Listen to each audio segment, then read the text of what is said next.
Salut, quoi de neuf? Aujourd'hui, on va parler de comment éliminer tout ton stress, et ça n'a rien à voir avec le yoga, la méditation, ou simplement essayer de chasser les mauvaises pensées, rien de tout ce truc-là. Donc il n'y a que deux choses dans cette méthode. Être présent et contrôler ce que tu peux contrôler.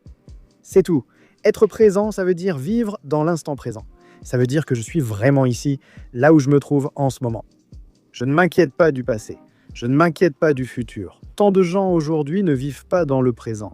Sors dehors, promène-toi et dis-moi combien de personnes tu vois fixant leur téléphone, marchant ou assises à regarder un écran, absentes de l'endroit où elles sont.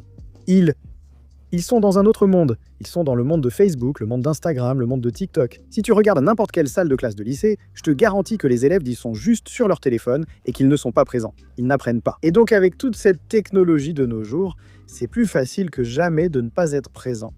Regarder mon téléphone est plus facile que de penser à mes factures, à mon contrôle ou à la date limite du projet.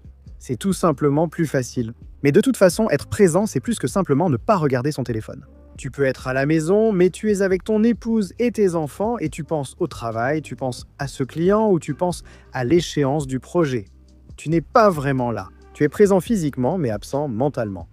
Donc la première étape, sans faquer, c'est simplement d'être là où tu es à ce moment précis.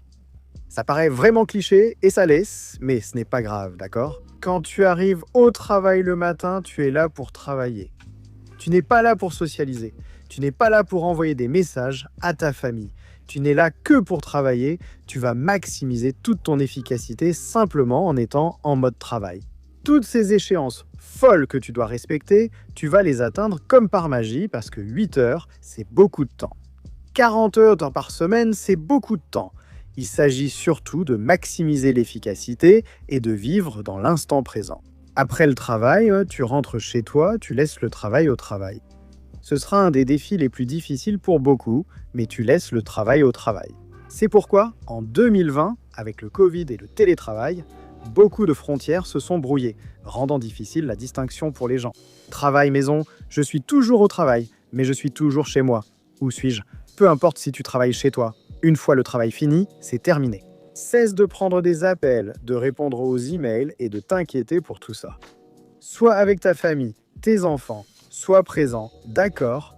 Même avec des amis, en jouant à un jeu ou au basket, profite simplement de l'instant. Tu n'as pas besoin de ton téléphone. Range-le et sois avec ces personnes.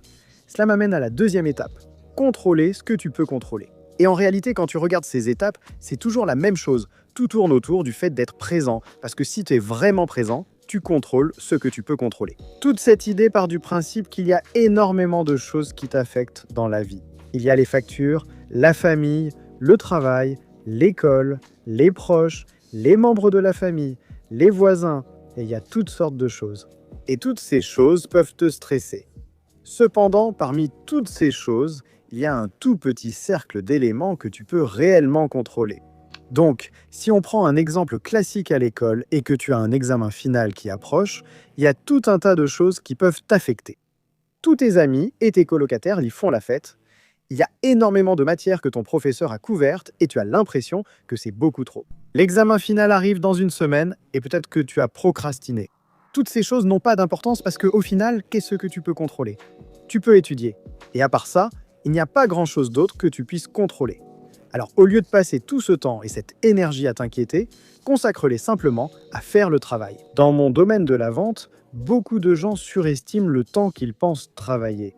Beaucoup de gars se laissent piéger par le travail administratif, la planification de la journée ou toutes ces autres activités secondaires qui ne leur apportent absolument rien. Les commerciaux bénéficient de la prospection, de la prise de rendez-vous et de la conclusion des affaires. C'est à peu près tout. Mais on se laisse prendre à vérifier les emails, à préparer une proposition, à cartographier une zone. Je dois encore faire des recherches sur mon secteur et je dois faire toutes ces choses différentes pendant mes heures de travail. Mec, si j'ai travaillé 10 heures aujourd'hui, combien de ce temps as-tu vraiment passé à prospecter, à prendre des rendez-vous, à conclure des affaires? Peut-être 1 heure. Donc tu as l'impression d'avoir travaillé 10 heures, mais en réalité tu n'as fait qu'1 heure de travail productif. Et donc tu es épuisé.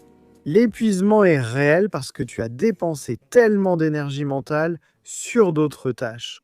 En même temps, tu peux dépenser autant d'énergie rien qu'en t'inquiétant pour des choses. Si tu as un examen qui approche et que tu t'en fais toute la semaine, tu peux être épuisé à cause de ça, parce que s'inquiéter, c'est vraiment fatigant.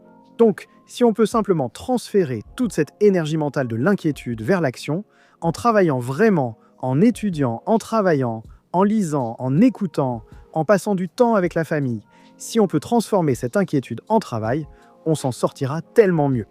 Donc il y a deux choses, être présent dans l'instant.